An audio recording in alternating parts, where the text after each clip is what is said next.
आप हमें एक गाना सुना दें, फिर हम आपको एक गिफ्ट हैम्पर दे देंगे, ठीक है?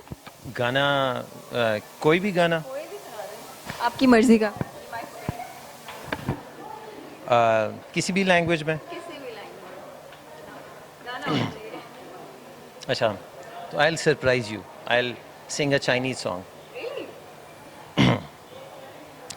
让我掉下眼泪的不止昨夜的酒，让我依依不舍的不止你的温柔。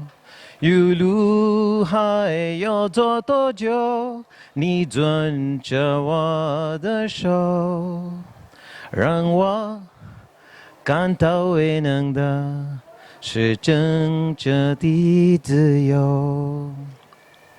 वेरी गुड। गाना तो आपने बहुत अच्छा गाया, लेकिन मुझे एक वर्ड भी समझ नहीं आया, पर थोड़ा सा बता दें इसका मतलब क्या था?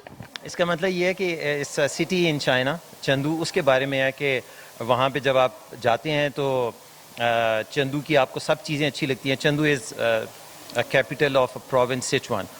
और इसमें ये शायर ये कह रहा है कि मुझे सब चीज़ें चंदू की अच्छी लगती हैं और मुझे सिर्फ गम एक चीज़ का है कि मैं चंदू से आ तो गया हूँ लेकिन चंदू अपने साथ नहीं लेकर आया। आपके दिल में तो है ना चंदू? दिल में चंदू है जी हाँ। वेरी गुड, बहुत अच्छा गाना गाया। हेवन ब्यूटी प्रोडक्ट्स आपके हुए, ठीक है? Thank you. You welcome.